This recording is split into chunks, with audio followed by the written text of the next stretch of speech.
Hello and welcome to The Hub. I'm Huang Jiyuan, sitting in for Wang Guan. The International Monetary Fund projects the global economy will grow by around 3.1% in 2026. Recent manufacturing and trade data from several major economies also point to a gradual recovery. Yet, the global outlook remains clouded by geopolitical tensions, policy uncertainty, and persistent market volatility. Even so, supply chains remain deeply interconnected, and businesses continue to pursue growth opportunities across borders. Against this backdrop, China is hosting a series of major international events, including the 4th China International Supply Chain Expo from June 22nd to 26th in Beijing. As global businesses gather in Beijing for the CISCE, record participation is underscoring the enduring appeal of China's market and its role in global supply chains. Meanwhile, with the Dragon Boat Festival holiday, booming travel and consumption are offering another glimpse into the strength of domestic demand. So what is driving the latest signs of recovery in the global economy? Why are international companies continue to deepen their engagement with China? And what do strong holiday spending and consumer confidence tell us about the resilience of the Chinese economy? How are global supply chains evolving amid growing uncertainties? And what do these developments tell us about China's economic outlook and its role in global growth? To discuss these questions, we are joined at this hour in Hong Kong, Edward Tse, founder and CEO of Feng Advisory Company. In Beijing, we have Andy Mark, author of The Innovation Machine, How China Creates and Adopts Technology Through Governance. And in Beijing, John Gong, professor of economics at the University of International Business and Economics. Welcome to the program, gentlemen. Mr. Tse, the latest World Economic Outlook published by the IMF expects the global economy to grow by around 3.1% in 2026. While the recovery is gaining momentum, geopolitical tensions, trade frictions, and policy uncertainty remain key risks. How durable do you think the current recovery is? The overall global situation is, of course, very unstable and uncertain. We have military conflicts in certain parts of the world, and it is affecting the economics of many countries, including that of China, frankly. But of course, China so far has been, weathering the challenges quite well in general relative to many other countries. So I would expect in the short term, there's still going to be quite a bit of volatility and a lot of uncertainty, and businesses will just have to, take all this into account when they're planning for the future of the business. Mr. Mark, China's GDP expanded by 5% year-on-year in the first quarter of 2026. Retail sales have continued to grow while goods trade reached a record high for the same period. How important is China's economic performance to the broader global recovery story?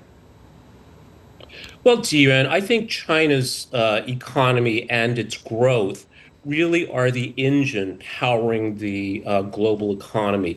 Because if we look at this global GDP growth number, it is an average that probably hides as much as it reveals, because it really is a very mixed picture. Because if we look at China's growth of 5%, I think 5.4% is the target. That actually adds $1 trillion of output. And this is equivalent to a Switzerland or Saudi Arabia if we were looking at national GDPs. And you combine that with a $1.2 trillion trade surplus. China, again, the numbers in absolute terms are really quite remarkable. And if we compare that to the United States, which, while it does have a larger economy in nominal terms at almost $30 trillion, only added about 600 billion to the global economy. So if we look at it from that perspective and not just in percentages, which is actually kind of misleading, and I think leads to some really deeply misleading framings by Western media of China's economy being floundering, failing, etc. If we look at the absolute numbers, again, $1 trillion in growth, it's really a very large number. Professor Gong, over the past several years, we've had this de-risk or decoupling narrative going on. It dominated the global discussion about economics and supply chains. But from what we are seeing, I think the reality shows that this is a much more complex story than a simple separation narrative would suggest. So how would you assess the real direction of industrial and supply chain restructuring today? Well, I think this strategies, policy is mostly coming from Washington. Washington has this idea that somehow it can decouple or de-risk from China. But I think, after a few years of back and forth, after a few years of the so-called trade war started by the first Trump administration, inherited by the Biden administration, and to some extent also continued by President Trump after he took over the power in the second term. The White House administration is coming to the realization that this is not easy, it's impossible. Somehow the two countries' economies are totally intertwined, and it's very difficult to achieve its objective. And this idea is culminated by the summit meeting between President Trump and President Xi. Now we have essentially a trade war truce. And as a matter of fact, the Sino-U.S. trade is starting to recover. Recover last month, and actually the month before last month as well. Now, I think the European side are still not converted. It looks like the European Union, spearheaded by France in particular, is contemplating starting a trade war with China. I think pretty soon they're going to find out that it's not going to be any more different from the American experience.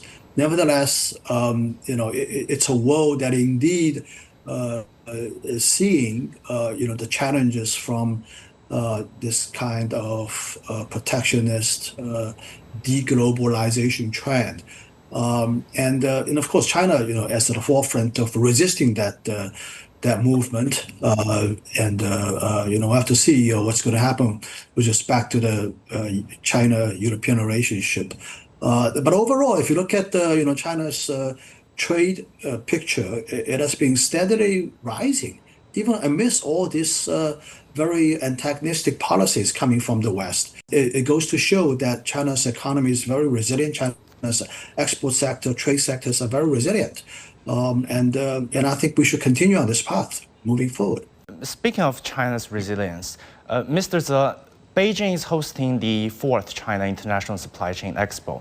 It brings together participants from 85 countries, regions, and international organizations, along with more than 1,200 exhibitors and industry partners. Many companies have returned here year after year. What does this level of participation tell us about the appeal of Chinese market for the global business? It's incredible.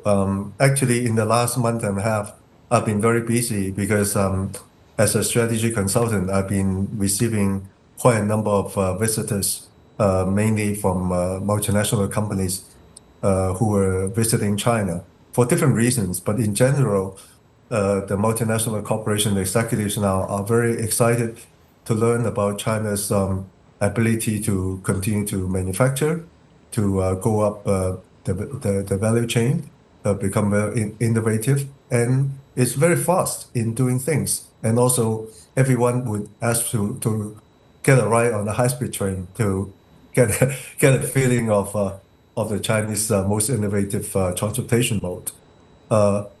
This actually, to me, that signifies the quote-unquote return or the increased interest of multinational companies on China. But the topics of the discussion is no longer just about the China market. To many of these companies, China market, of course, is very important, but increasingly is also the importance of supply chain, as we were just talking about, that China's position as the epicenter for global supply chain is actually been strengthened over the last years. And also China has become a source of innovation and actually inspiration and source of knowledge for a lot of companies. So I think from that respect, the attention for multinational companies on China has actually heightened during this period. And they are finding that the role of China has evolved from only being a market for many, but now into more of a role for a more global perspective. Following that, Andy, I'd like to ask you how China is performing as that source of innovation and that epicenter in the supply chains. I think it's well recognized that China is rapidly moving from being the workshop of the world to, made in China. It's moving to designed in China, and that's very well, I think, understood. What's less understood, I think, is a different ontological understanding of supply chains, meaning what is reality. So in the U.S. And in the West, when people talk about supply chains, they're using this as a metaphor for a series of steps that are largely independent. But China sees this as one integrated entities. And we see China doing things like having supply chain chiefs, digital twins, and of course, this expo, as well as a manifestation of this understanding that supply chains are a discrete entity or object that can and need to be managed. And the last thing I would say about this is that we're rapidly moving into an AI-driven economy, and we have to understand artificial intelligence first as an energy technology before it is an information technology, because you can have the most advanced chips in the world, you could have the most cutting-edge AI models, but if you don't have enough electricity to power the data centers in which the chips sit, you really aren't going to get very far. And China has installed capacity of something like 3.89 terawatts of electric capacity that has increased 16%. And we compare that to the United States, which is about 1.4 terawatts, that is growing in the low single digits. So I think this is setting the stage for the next era of AI-powered growth. And I think supply chains are, of course, going to continue to be a vital part of that. So over the past several years, I think we've all seen stories about how companies are becoming less confident in China because of this de-risking and decoupling narrative coming from the West. But I think from all the corporate reportings, from their investment announcement and participation in the fair, it shows that it's not exactly like that. The confidence in China is still pretty high. So Professor Gong, I'd like to ask you, what's driving this renewed confidence, or can we even call it renewed? Well, first of all, I think you're absolutely right that this narrative about China is coming back, is totally changed. And the question about what's driving this, I think there are a couple of reasons. One thing is that people start to realize that this is a fast evolving market representing a lot of frontier technology development, and they refer to AI and other things. I think it's more than that. I think there are also other technologies in the biotech, for example, large portion of the new drugs are actually coming from China today. And other areas, I generally characterize them, lump them together as called, frontier technologies. China is the center of activities for these things. One of the centers, let's put it this way. In other words, for large foreign companies, multinational companies, to be riding this technology wave, you have to be present in this market here. I think probably the ability to innovate, the scale of innovation, and also the scale of commercialization of these innovations here in China are probably the driving forces for renewed interest by foreign companies to continue to invest here in China. And there are other reasons as well. For example, China's economy has been coming back, and China's look at the production of the hottest items today, EVs, for example. The automobile industry is clearly migrating to China. The center of that is migrating to China. China is becoming like the 1930s United States, in a sense, that it's the center of actions, basically. You have to be there. I think this is probably on the minds of a lot of CEOs of multinational companies right now. Years ago, many multinational companies follow this China for export strategy, which means manufacturing in China and then selling it to the world.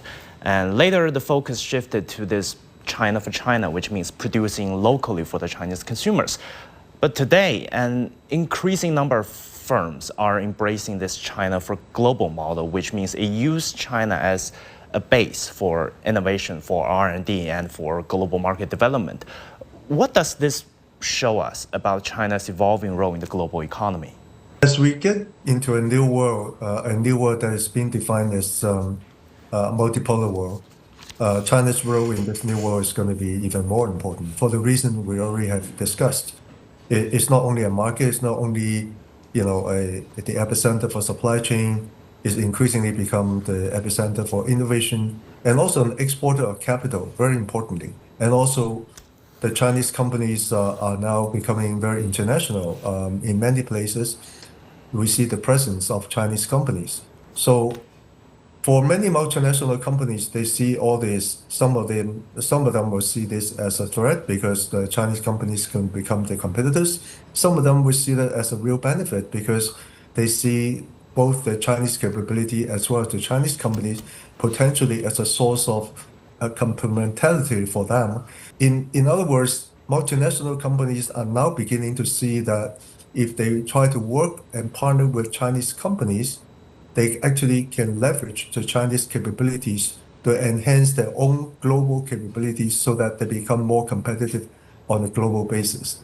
That is the new role for China going forward. And so, in fact, I published a new book back in October last year, which this is the theme of my book. The subtitle of my book, the main title of my book is called China in the New World. The subtitle of my book is called All Global Companies Must Put China at the Core of the Global Plans. And this is the theme, this is that theme that I was talking about. So this year's Expo sends a powerful message that the technologies showcased here, from AI to new energy, prove that China's supply chains are no longer just about massive scale, they are about systematic agilities. So Andy, here's the question. We've looked at this from the outside perspective, from the Western's perspective, from the international company's perspective. But how is the technological spillover from China's innovation hubs are forcing the multinational corporations to rethink their strategy, which means that in a world obsessed with this de-risking narrative, how is China's leap into advanced tech actually redefines the future of global collaboration? Well, Jiyuan, it actually is redefining the future for companies, countries all around the world. And I think the best way to, well, first I would say is to better understand how the outside world is reacting to this. Look at what people do and not what they say. As Edward and John, I think, very authoritatively shared that, the numbers all show that everyone is engaging with China, not trying to leave China, despite, whatever we might read in the Western media. But from the Chinese perspective, in my book, I introduced this I-5 model, which explains how countries can go from an idea to impact by first creating and giving responsibility to the appropriate institutions that then create the effective instruments, whether these are government policies, et cetera, that then lead to the physical infrastructure that must be built, whether that's a power plant, a highway, or a data center, which then leads to the impact. So I think what we can understand with China doing with its really remarkable technological advances on all fronts, artificial intelligence, John talked about biotech, in space. I think we're looking at some exciting new developments soon in quantum computing. I think there's a lot of excitement about smart robots as well. But it really is this ability to go from idea, assigning responsibility and custody to the appropriate institutions, so on and so forth, without any loss of fidelity between each of the stages. And I think this is, again, I think more and more governments as well as academics around the world are starting to realize that what China has accomplished is not magic. What it really is governance effectively applied. And again, I think my I-5 model, somewhat like Michael Porter's 5 forces analysis, for providing a vocabulary, a grammar, and a syntax for competitive corporate strategy, that my model provides a way for governments, investors, academics to really more effectively understand and talk about what China is doing in terms of technology. And it really is governance, and it's not magic. Well, let's throw some festivities into the conversation. China, we just celebrated the Dragon Boat Festival, and I hope you all had a very good 3 days off. The holiday delivered strong tourism and consumer spending figures. In recent years, from Zibo's barbecue phenomenon and Harbin's tourism boom to the rise of these county-level tourism and also the concert economy, there is a new trend of consumption coming up, emerging across China. What do these developments reveal about the structural changes taking place in China's market? Perhaps, Andy, let's start with you. China's consumer market is going through a recognizable and predictable series of developments. So, most markets start out undifferentiated. If we look at the automobile market, it started with the Model T from Ford, where you could have any color you wanted as long as it was black, to General Motors offering Chevrolets to Cadillacs. And I think what we're seeing in China today is this differentiation of consumers, especially the youth market, into, I would say broadly, 3 segments. One we could call the county cosmopolitans. So these are the young people in 3rd, 4th tier cities that have low absolute incomes, but also a very low fixed cost as well. So they have a lot of disposable income, especially when you look at it in the aggregate. And I think for people like this, it's become not should I travel, but where should I go? So I think this is what we're talking about primarily today. But I think it's also important to point out another segment that I would call maybe the curators. So these are the urban, mostly professionals living in tier 1 cities that are house rich. Now, today, of course, they're less house rich than they were, say, 10, 15 years ago. But this doesn't mean that they don't have also enormous purchasing power, but they are much more value-based, and they're also willing to splurge, sometimes remarkably, on things they particularly like. And then I would say the final market would be what I would call maybe the romantics. And this would be the younger people that buy mostly for emotional fulfillment. So they care more about the story, the brand, rather than any tangible product functional elements. And again, this is a very natural phenomenon. And I think this is also why many foreign companies around the world really are watching China, not just to make money, but also to better understand what the global development of the consumer market will look like. Because we shouldn't forget that the global South is many billions of young people as well. And more they're looking to China for what is cool, what is fashionable, and what is desirable.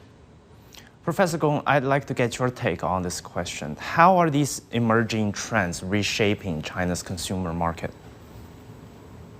Well, I think the trend of consumption in China is following the footsteps of any developed country's trajectory of consumption evolution. You start from basically first filling your stomach, a lot of expenditure on foods, and move on to other things like automobiles, getting a condo, these touchable products, right? And then you move on to luxury items like buying a bag, drinking expensive liquor, stuff like that. Eventually, you move on to things on services, right? You want to travel, you want to see the best part of the world, you want some experiences in other things. It's an evolution trajectory.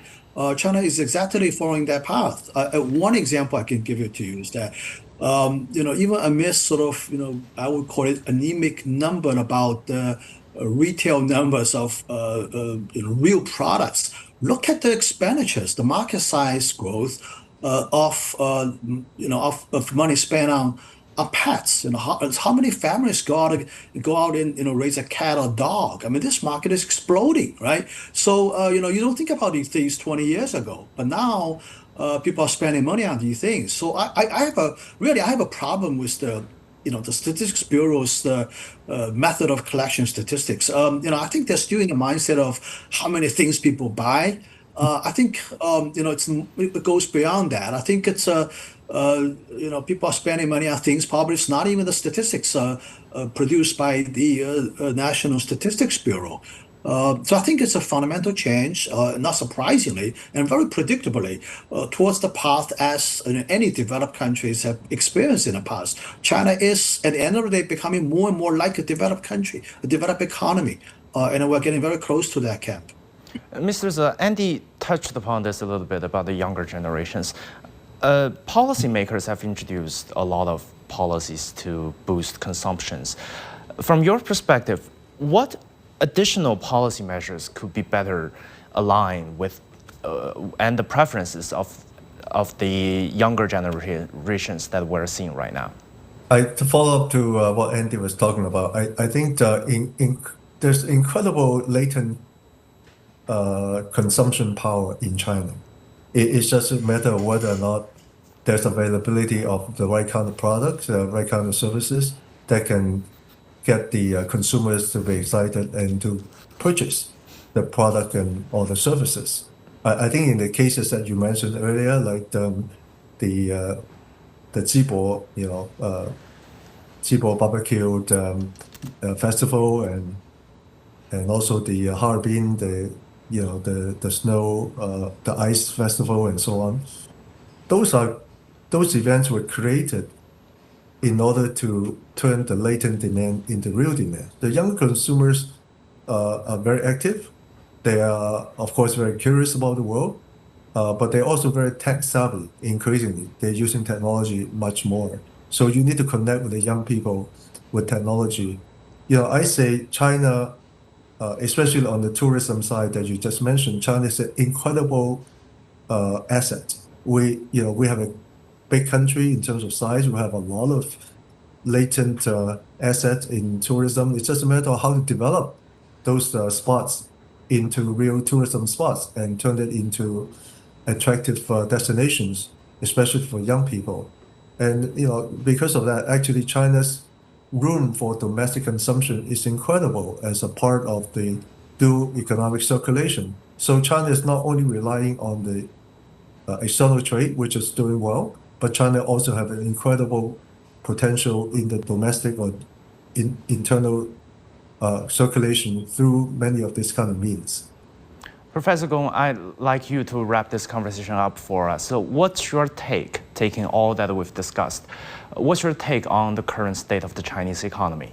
I think we're tugging along. I think the first quarter is doing great. The second quarter starting to see a little bit of pulling back. But I think we're still very much on target to achieve the set goal of somewhere between 4.5 to 5% growth.